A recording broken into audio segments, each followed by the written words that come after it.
ଜୟ ଜଗନ୍ନାଥ ସାୟନା ଓଡ଼ିଆ ଟେକ୍କୁ ଆପଣମାନଙ୍କୁ ସ୍ୱାଗତ। ଦର୍ଶକ ବନ୍ଧୁ, ରାଜ୍ୟ ସରକାରଙ୍କ ଇ ଥିଲା ବହୁତ ବଡ଼ ଘୋଷଣା।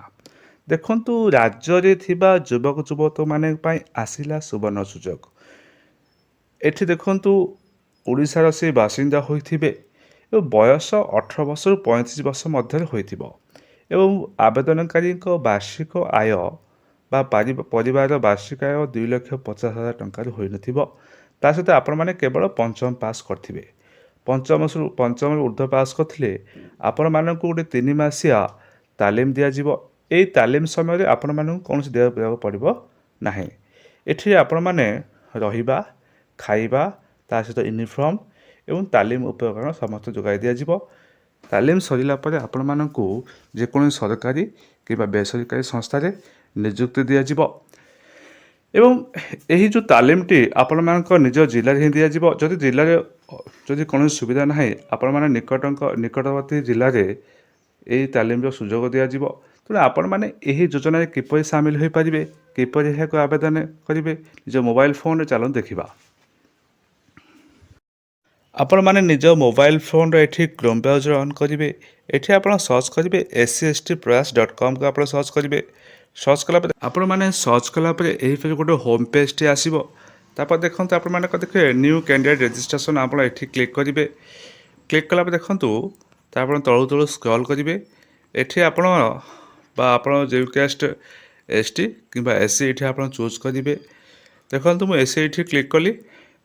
ତାପରେ ଆପଣ ତଳୁ ସ୍କ୍ରଲ୍ କରିବେ। ତାପରେ ଦେଖନ୍ତୁ, ଏଠି ଆପଣମାନଙ୍କର ଏଠି ନାଁ ଦେବେ, ବାପାଙ୍କ ନାମ, ଏଠି ମଦର ନେମ୍ ଦେବେ ଆଉ ଆଧାର କାର୍ଡ଼ ଅନୁସାରେ ଏଠି ଡେଟ୍ ଅଫ୍ ବାର୍ଥ ଏଠି ଲେଖିବେ। ତାପରେ ଆପଣମାନଙ୍କ କ୍ୱାଲିଫିକେସନ୍ କ'ଣ ରହିଛି, ଏଠି ଆପଣ କ୍ୱାଲିଫିକେସନ୍ ଦେବେ। ଜେଣ୍ଡର ଆପଣ ମେଲ୍ କିମ୍ବା ଫିମେଲ୍, ଏଠି ଆପଣ କ୍ଲିକ୍ କରିବେ। ଏ category already SC category select ହେଇଛି। ତାପରେ ଆପଣ ମ୍ୟାରିଟାଲ୍ ଷ୍ଟାଟସ୍, ଆପଣ ବାହା ହେଇଛନ୍ତି କି ନାହିଁ, ଏଠି କ୍ଲିକ୍ କରିବେ। ହ୍ୟାଣ୍ଡିକ୍ୟାପ୍ଟ, ଯଦି ଆପଣ ହ୍ୟାଣ୍ଡିକ୍ୟାପ୍ଟ ତାହେଲେ ୟେସ୍ ଆଉ ନୋ କରିବେ। ତାପରେ ଆପଣ ରିଲିଜନ୍ ହିନ୍ଦୁ ଖ୍ରୀଷ୍ଟିଆନ ଆପଣ ଯେକୌଣସି ଏଠି ଚୁଜ୍ କରିପାରିବେ। ତାପରେ ଏଠି ଆଧାର ନମ୍ବର ଦେବେ। ତାପରେ ଆପଣମାନଙ୍କୁ କ'ଣ କରିବେ, ଗୋଟେ ପାସପୋର୍ଟ ସାଇଜ୍ର ଏଠି ଫଟୋକୁ ଆପଣ ଅପଲୋଡ଼ କରିବେ। ଏଠି ଆପଣ ଫଟୋକୁ ଅପଲୋଡ଼ କରିବେ। ତା ସହିତ ଆପଣମାନଙ୍କର ଏଠି ଆଡ୍ରେସ୍କୁ ଫିଲ୍ଅପ୍ କରିବେ।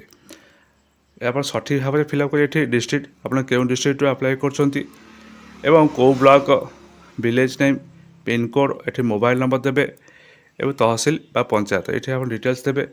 ତାପରେ ଦେଖନ୍ତୁ, ଚଏସ୍ ଫର୍ ଜବ୍ ରୋଲ୍, ଆପଣମାନେ କେଉଁ ପ୍ରକାର ଏଠି ଜବ୍ ରୋଲ୍କୁ ଆପଣ ଚଏସ୍ କରିବା। 3ଟା ପ୍ରିଫରେନ୍ସ ଦେଇଛି ବା କ୍ୟାଟେଗୋରୀ ଦେଇଛି। ଦେଖନ୍ତୁ, ଏଠି ଆପଣମାନେ କିପରି କରିପାରିବେ ଏହାକୁ। ଦେଖନ୍ତୁ, ସାର୍ଟିଫିକେଟ୍ ଆପଣମାନେ ଯେଉଁ ଟ୍ରେନିଂ ନେବାକୁ ଚାହୁଁଛନ୍ତି ଏଠି ଆପଣ ଚଏସ୍ କରିପାରିବେ। First preference, second preference and third preference 3ଟା ଦେଇଛି। ଆପଣ ଚାହିଁଲେ ଯେକୌଣସି ପ୍ରିଫରେନ୍ସରେ ଆପଣ ଟ୍ରେନିଂ ନେଇପାରିବେ। ଯେକୌଣସି ଟ୍ରେନିଂ ଚାହିଁବେ ଆପଣମାନେ ନେଇପାରିବେ।